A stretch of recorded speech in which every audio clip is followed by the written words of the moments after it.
Hello everyone, कैसे हैं आप लोग। उम्मीद करते हैं अच्छे होंगे और आपकी तैयारी अच्छी चल रही होगी। देखिए, आज हम लोग जो रिसेंट में एग्ज़ाम हुए हैं, रिसेंट एग्ज़ाम, चाहे वो एसएससी के एग्ज़ाम हो, चाहे जो अभी आरआरबी एनटीपीसी का एग्ज़ाम हो रहा हो, आपने देखा है इसमें क्वेश्चन का लेवल बहुत बढ़ाया जा रहा है।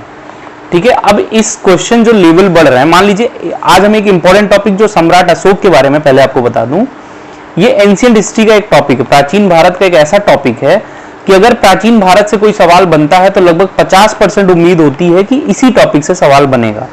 ठीक है, तो आज हम लोग इसमें 50 एमसीक्यू करेंगे जो हिंदी और इंग्लिश दोनों में होंगे। इसकी पीडीएफ मैं अपने टेलीग्राम चैनल पे जो है वो सेंड कर दूंगा। आप लोग डिस्क्रिप्शन में लिंक है, आप उस टेलीग्राम चैनल ज्वाइन करिए। हम लोग डिस्कस करेंगे पूरा डीप में कि कोई सवाल कहां से बन सकता है। एक एक क्वेश्चन में जितने भी ऑप्शन होंगे सबको डीप में डिस्कस करेंगे कि इस टॉपिक से कोई भी सवाल आए तो आपका गलत ना हो, चाहे वो इजी हो चाहे वो टफ हो। चलिए ठीक है, और ऐसे धीरे धीरे मैं और सारे टॉपिक पे आपका नया नया वीडियो लाता रहूंगा। चलिए स्टार्ट करते हैं वीडियो। सबसे पहले हम देखते हैं प्रारंभिक जीवन और वंश के बारे में कि जो अशोका थे इनका प्रारंभिक जीवन कैसा रहा और उससे क्या क्या सवाल बन सकते हैं। तो जो सबसे पहला इंपॉर्टेंट सवाल है, अशोक किस वंश से संबंधित थे? Ashoka belong to which dynasty? ठीक है, अशोका किस वंश से संबंधित थे? सबको पता होगा अशोका मौर्य वंश से संबंधित थे। ठीक है, अब मौर्य वंश के बारे में हम लोग बात करते हैं। तो मौर्य वंश, मौर्यन डायनेस्टी आप लोग जानते हैं, मौर्यन डायनेस्टी। ठीक है, कब से कब तक रही? ये 321 बीसीई से लेकर 125 बीसीई तक रही। सभी लोग जानते होंगे इसके जो फाउंडर हैं, संस्थापक हैं, वो चंद्रगुप्त मौर्य जी हैं। ये इंपॉर्टेंट चीज है, इसको याद रखिएगा, चंद्रगुप्त मौर्य। इसी से जुड़ा एक कौटिल्य, अर्थशास्त्र, चाणक्य जी हैं, ये सब भी आपको आना चाहिए। लेकिन आज हम सिर्फ अशोका के बारे में डिस्कस करेंगे तो ज्यादा हम उसी के बारे में देखेंगे। तो ये मौर्य डायनेस्टी से बिलोंग करते थे और इसके आगे हम डिस्कस करेंगे किसके पुत्र थे, कौन कौन से इसमें रूलर हुए, सब डिस्कस करेंगे। दूसरा जो ऑप्शन है गुप्ता, तो गुप्ता डायनेस्टी के बारे में आप अभी ये जान लीजिए, इसके जो फाउंडर थे वो श्रीगुप्त थे। कौन थे? श्रीगुप्ता। इसको हिंदी में लिखेंगे श्रीगुप्त, इसके फाउंडर थे। नंद वंश के फाउंडर आप जानते होंगे महापद्मानंद, इसको हम कहते हैं महापद्मानंद, नंद वंश के डायनेस्टी थे। और शुंग वंश जो है वो मौर्य डायनेस्टी के जस्ट बाद आया, जिसके फाउंडर थे पुष्यमित्र शुंग। ठीक है, तो जितने भी इंपॉर्टेंट क्वेश्चन होंगे हम सब डिस्कस करेंगे, सारे पिलर। पुष्यमित्र शुंग, इंग्लिश में इसको लिखेंगे पुष्यमित्र शुंग। तो ये पहला क्वेश्चन था कि अशोका किस वंश से बिलोंग करते थे। उम्मीद है ये सबको जो है पता होगा। आगे हम डिस्कस करते हैं अशोक के पिता कौन थे। देखिए ये क्वेश्चन है तो इजी, लेकिन who was the Ashoka's father. लेकिन ये कभी कभी डाउट करता है, जब अगर ऑप्शन में यहां बिंदुसार की जगह बिंबिसार होता, क्या होता? बिंबिसार, तो लोग कंफ्यूज हो जाते हैं। आज मैं आपको एक ट्रिक बता रहा हूं। एक ट्रिक है चंद्र बिंदु, इसको याद रखिए आप, चंद्र बिंदु, चंद्र बिंदु। ठीक है, अब इसको हिंदी में भी आप लिख सकते हैं चंद्र बिंदु। इससे क्या मतलब है कि चंद्रगुप्त के बाद कौन आया? चंद्रगुप्त के जो सक्सीजर हुए वो हुए बिंदुसार। तो आप ये याद रखिएगा, चंद्र बिंदु याद रखेंगे तो कभी नहीं भूलेंगे कि चंद्रगुप्त का पुत्र बिंदुसार था या बिंदुसार था।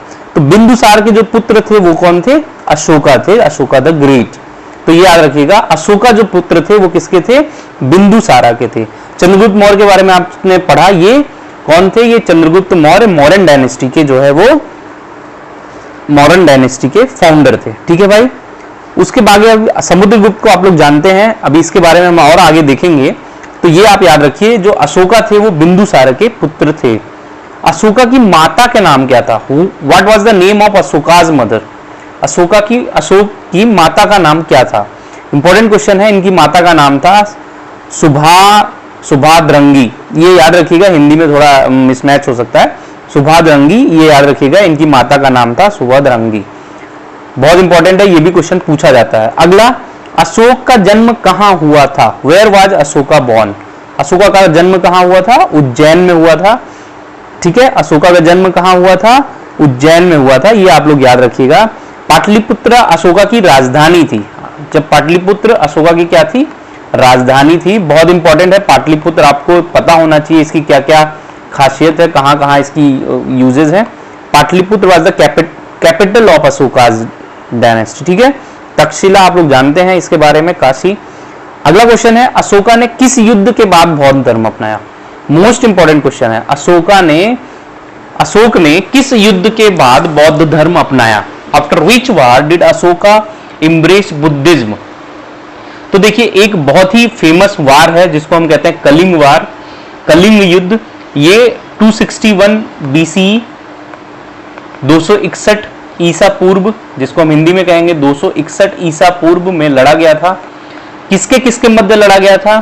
तो अशोक के मध्य और कलिंग का किंगडम जो था, कलिंग किंगडम जो था उनके बीच में, कलिंग राज्य के बीच में लड़ा गया था। कलिंग राज्य जो कि अभी उड़ीसा और आंध्र प्रदेश का क्षेत्र है, ये आप देखिएगा, उड़ीसा एंड आंध्र प्रदेश। थोड़ा बहुत आप देखिएगा, कुछ भी सुनिए ना तो उसके बारे में याद रखिए। कलिंगा क्या था? कलिंगा वार हुआ था अशोका और कलिंग राज्य किंगडम के मध्य, और जो कलिंगा था वो अब उड़ीसा और आंध्र प्रदेश में बिलोंग करता था। इस युद्ध के बाद बताया जाता है इसमें इतना ज्यादा ब्रूटल युद्ध था, इसमें लगभग 1 लाख लोगों की मृत्यु हुई। उसके बाद अशोका का माइंड जो है वो एकदम से चेंज हो गया और वो उन्होंने बौद्ध धर्म, मतलब वो धम्म के रास्ते पर चलने को जो है उन्होंने सोचा। कलिंग वार बहुत इंपॉर्टेंट है, इसको आप याद रखिएगा, 261 BC में हुआ था। अशोक ने बौद्ध धर्म की शिक्षा किससे ली थी? ठीक है, ये क्वेश्चन है, अशोक ने बौद्ध धर्म की शिक्षा किससे ली थी? ये भी इंपॉर्टेंट क्वेश्चन है, आप इसको देखिएगा। तो कहा जाता है कि जो महावंश और दीन वंश में उल्लेख किया गया है, जो बौद्ध धर्म का है, कि अशोक ने अपने जो उनके सबसे डियरेस्ट भतीजे थे, नेफ्यू थे, उनसे निग्रोथ का जिक्र किया जाता है, ठीक है। लेकिन जो वास्तव में बोला जाता है वो 263 BCE में इन्होंने उपगुप्त से जो है वो अपना, उनके द्वारा ये बौद्ध धर्म में कन्वर्ट हुए, ठीक है। अशोक ने बौद्ध धर्म में की शिक्षा किससे ली थी? उपगुप्त द्वारा जो है वो शिक्षा ली थी। बहुत इंपॉर्टेंट क्वेश्चन है, आप लोग इसको देखिएगा, उपगुप्त नाम याद रखिएगा, क्वेश्चन कंफ्यूजिंग होते हैं, ठीक है। अब आगे देखिए, अशोक की पत्नी का नाम क्या था? तो अशोक की जो पत्नी का नाम था वो क्या नाम था अशोक की पत्नी का? इनकी पत्नी का नाम था देवी, या इसी को हम बोलते हैं वेदिशा, देवी या वेदिशा, ठीक है। तो इसको याद रखिएगा, और ये उज्जैनी की राजकुमारी थी, ठीक है, उज्जैनी की राजकुमारी थी, उज्जैनी की राजकुमारी थी। और भी इनकी पत्नियां थी, जैसे असिंधमित्रा थी, कारुवाकी थी, लेकिन ये बहुत फेमस है, इनकी पत्नी का नाम देवी था या वेदिशा, ये दोनों आप याद रखिएगा, ठीक है। आगे चलते हैं, अशोक के पुत्र ने श्रीलंका में, किस पुत्र ने, अशोक के किस पुत्र ने श्रीलंका में बौद्ध धर्म फैलाया? Which son of Ashoka spread Buddhism in Sri Lanka? तो देखिए, पहली तो ये समझना है कि श्रीलंका में बौद्धिज्म फैलाया था किसने? अशोक के पुत्र का नाम क्या था? महेंद्र। इनके पुत्र का क्या नाम था? महेंद्र, और इनकी पुत्री का नाम था संघमित्रा, ठीक है। तो ये दोनों लोगों को अशोक ने श्रीलंका भेजा था बौद्ध धर्म के प्रचार प्रसार के लिए, ठीक है। ये इंपॉर्टेंट क्वेश्चन है, इसको देखिएगा आप।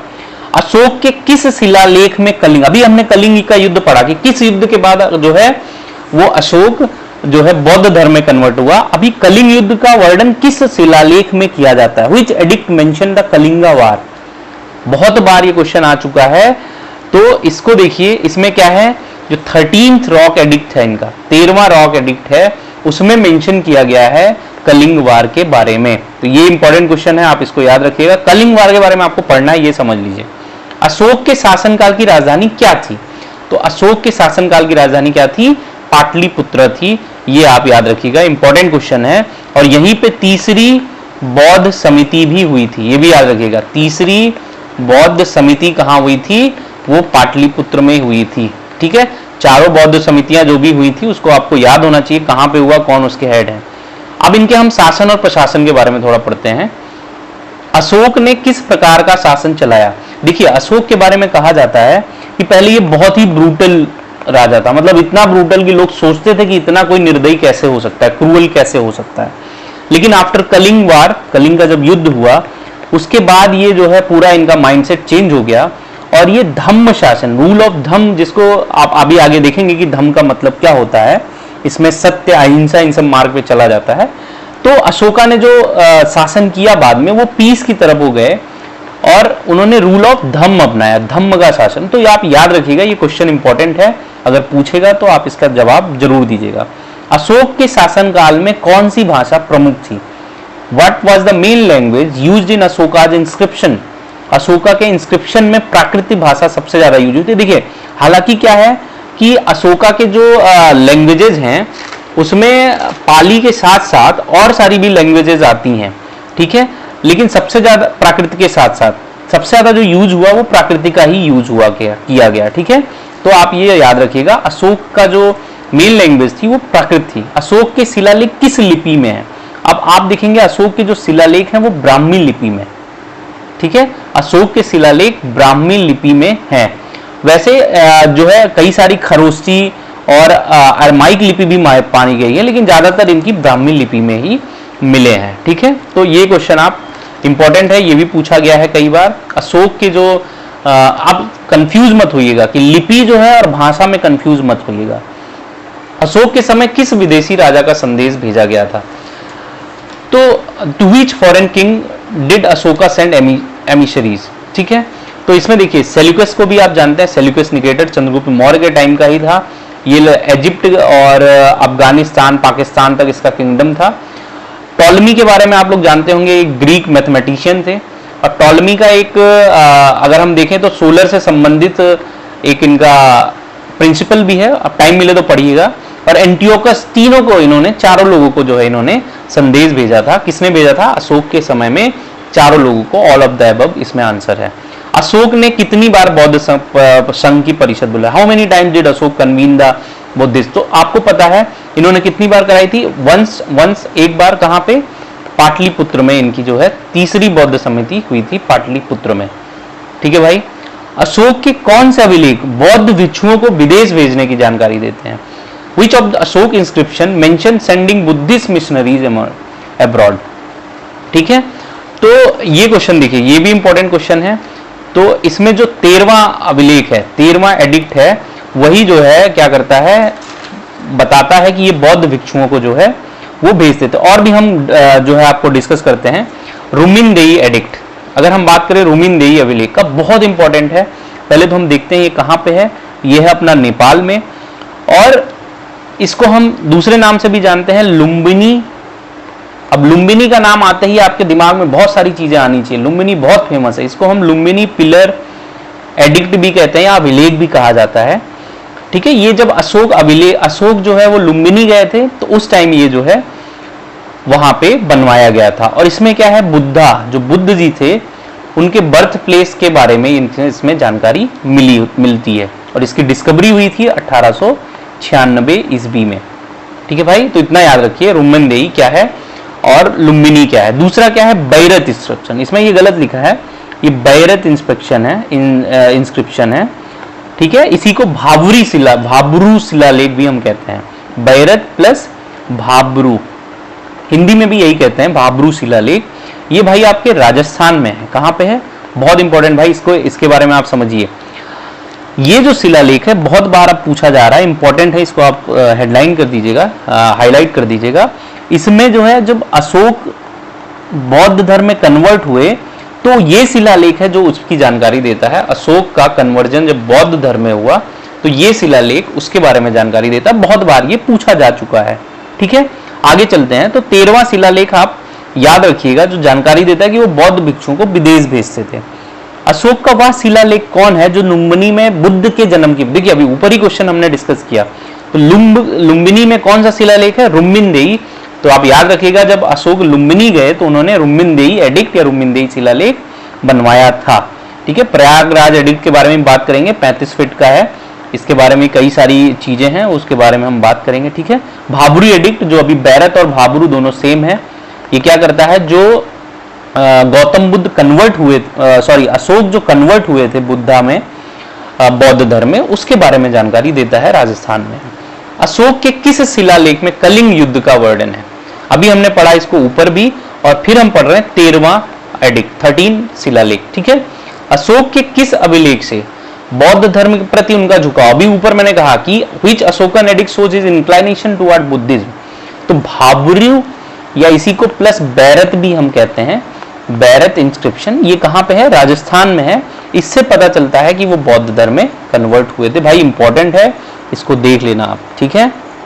आगे चलते हैं। अशोक के स्तंभ लेखों की संख्या क्या, approximately how many pillar inscription of Ashoka's है। तो टोटल पिलर इंस्क्रिप्शन उनके पास कितने हैं, 20 की जो है अभी तक जानकारी हो पाई है। अशोक के धम्म का मुख्य उद्देश्य क्या था, what was the main objective of Ashoka's dhamma. तो जो धर्मांतरण था, नहीं धर्मांतरण तो वो कराते नहीं थे, सभी धर्मों के प्रति उनका समान व्यवहार, सामाजिक सौहार्द, बिल्कुल सोशल हार्मोनी बनाने के लिए धम्म का जो है युद्ध उन्होंने त्याग दिया था। ऐसा कहा जाता है कलिंग वार के बाद टैक्सेशन हो नहीं सकता, तो क्या आंसर है, सामाजिक सौहार्द, ठीक है। इंपॉर्टेंट क्वेश्चन है, इसको भी देखिएगा। अशोक ने धम्म महामात्र किसके लिए नियुक्त की, for what purpose did Ashoka appoint dhamma mahamatra. तो अब देखिए, सैन्य नियंत्रण के लिए नहीं, न्याय व्यवस्था के लिए नहीं, आपने देखा मिलिट्री कंट्रोल नहीं, जुडिशियल सिस्टम नहीं, धम्म का प्रचार, प्रमोशन ऑफ धम्मा। तो ठीक है, बेसिक क्वेश्चन है ये, तो आप कर ही ले जाएंगे, लेकिन अगर आप पढ़े रहेंगे तभी कर पाएंगे। अशोक की धम्म नीति किस पर आधारित थी, अशोकाज धम्म वाज बेस्ड ऑन, किस पर आधारित था, बौद्ध धर्म के मौलिक मूल सिद्धांत पे, बेसिक टेनेट्स ऑफ बौद्धिज्म। ये याद रखिएगा, हिंदू थे, हिंदुइज्म को कभी उन्होंने किसी भी धर्म की बुराई नहीं की, लेकिन वो बौद्ध धर्म में कन्वर्ट हुए थे, ठीक है। तो ये आप याद रखिएगा। अशोक ने किस सभा की अध्यक्षता की, तो अशोक ने तीसरी बौद्ध सभा की अध्यक्षता की थी, ये आप लोग याद रखिएगा, ठीक है। कहां आयोजित हुई थी तीसरी बौद्ध सभा, where was the third Buddhist council held, तो पाटलिपुत्रा में, ठीक है भाई। अशोक की धम्म नीति पर किस पर बात पर जोर दिया गया, what did Ashoka's emphasise in his dhamma. तो उन्होंने क्या कहा, सहिष्णुता और करुणा, टॉलरेंस और कंपैशन के बारे में, आप ये याद रखिएगा, टॉलरेंस और कंपैशन के बारे में, सहिष्णुता और करुणा के बारे में जो है उन्होंने धम्म में बात की है। अशोक जो है ना, कहा जाता है कलिंग युद्ध के बाद वो बहुत ही ज्यादा पीसफुल माइंड उनका जो है वो कन्वर्ट हो गया था। अशोक ने किस पौधे की हत्या को, तो अशोका ट्री नहीं, आप लोग कंफ्यूज हो जाएंगे, अशोका ट्री नहीं, उन्होंने क्या विशेष औषधीय पौधे, जितने भी मेडिसिनल प्लांट थे उनकी जो है बोला इनको ज्यादा प्रमोट करो और इनको काटो मत आप लोग, ठीक है, इस पर उन्होंने रोक लगा दी थी। आगे बात करते हैं, अशोका ने किस दिन अधिक से अधिक पशु हत्या न करने का आदेश दिया, तो on which day did Ashoka prohibit animal slaughter the most. तो पूर्णिमा का जो दिन होता है, फुल मून जिसको हम कहते हैं, उस दिन इन्होंने जो है ये काम किया था। ये सारे इंपॉर्टेंट क्वेश्चन है जो आए हुए हैं और जो आएंगे आपके एग्जाम में। अशोक के धम्म संदेशों में किसका उल्लेख नहीं है, संयम, रिस्ट्रेंट, सत्य, ट्रुथ, पूजा पद्धति और करुणा। तो देखिए, संयम तो उनको बरतना था कलिंग वार के बाद, सत्य की बात वो हमेशा करते थे, करुणा भी था, तो क्या नहीं था, पूजा पद्धति की बात उनके धम्म मैसेजेस में नहीं थी, इस चीज को आप याद रखिए। अशोक के समय धम्म यात्रा का अर्थ क्या था, ड्यूरिंग अशोकाज धम्म यात्रा मीन्ड नैतिक संदेश यात्रा, एक मोरल मैसेज जर्नी जो होती थी वो दिया जाता था अशोक के धम्म के संबंधित। अब हम कुछ इनके अभिलेख और स्थापत्य के बारे में पढ़ते हैं, बहुत इंपॉर्टेंट भाई, इसको जरूर आप पढ़ना।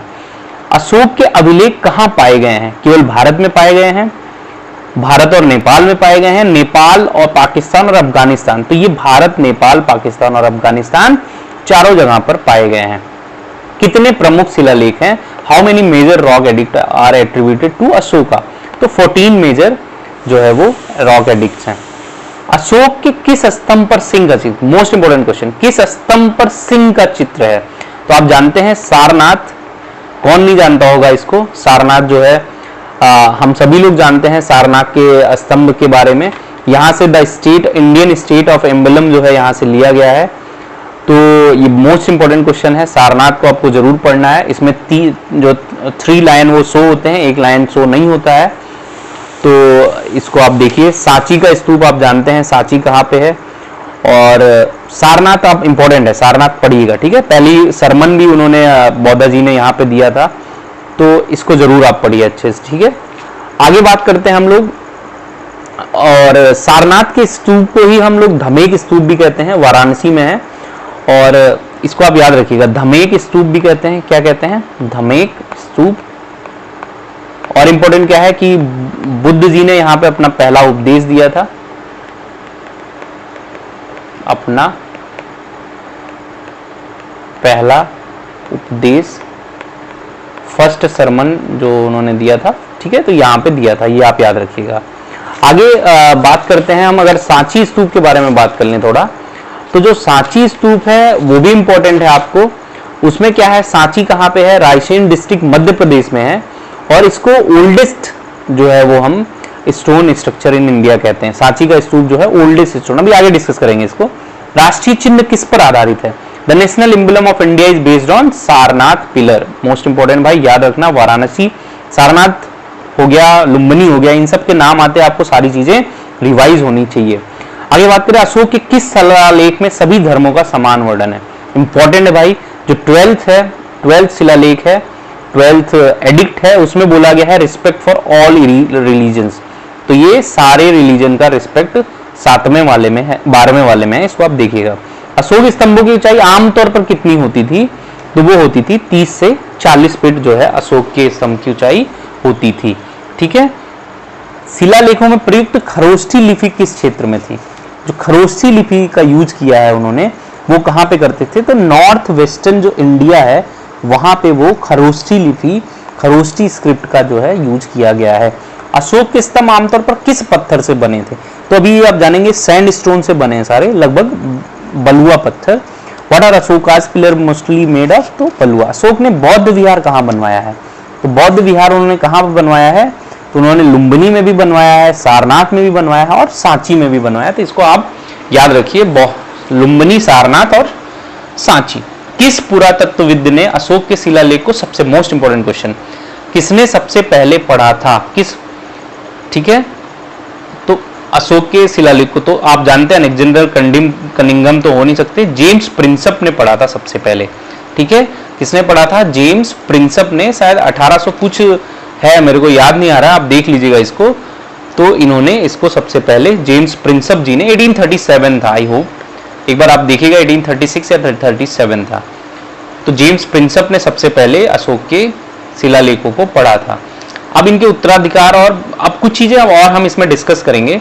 जैसे देखिए, एक क्वेश्चन आता है जो अभी इसमें आया था, अभी आरआरबी एनटीपीसी के एग्जाम में, जो अशोक का नाम है, इसको आप देखिएगा, इंपॉर्टेंट, अशोक का जो नाम है वो कौन कौन से शिलालेखों में मिलता है। तो देखिए मैं आपको कुछ बताता हूं। एक मास्की शिलालेख है, इसको इंग्लिश में कहते हैं मास्की, ये भी पूछा गया था 10 जून के एग्जाम में सेकेंड शिफ्ट में। तो ये कर्नाटका में है मास्की शिलालेख, यहां पर अशोक का नाम इसमें उल्लिखित है। दूसरा गुर्जरा है, ये भी आप देखिए। तीसरा नेतूर शिलालेख, और एक उडे गोलम,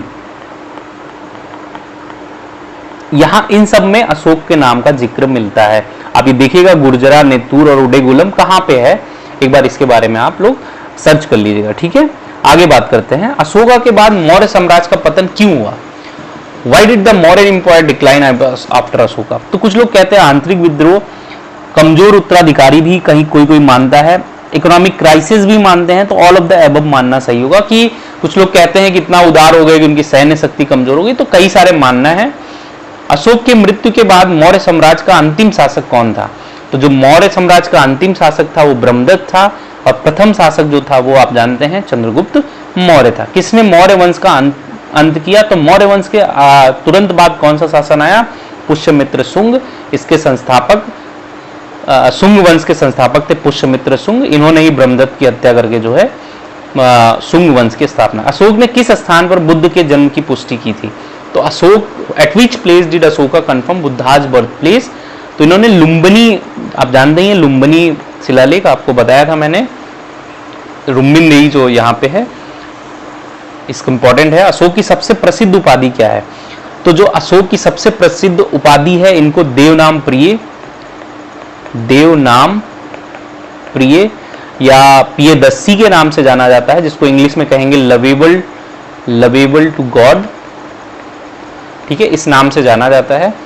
तो यहीं पे देखिए प्रियदर्शी जो ये है, उसी नाम से इनको फेमस टाइटल दिया जाता है। अशोक के समय भारत का धर्म कौन सा प्रमुख था, तो सभी जान गए बौद्ध धर्म प्रमुख हो गया था। अशोक के पुत्र महेंद्र और पुत्री संघमित्रा ने कहाँ बौद्ध धर्म का प्रचार किया, तो कहाँ पे भेजा था इन्होंने, अभी स्टार्टिंग हमने डिस्कस किया था, श्रीलंका में भेजा था।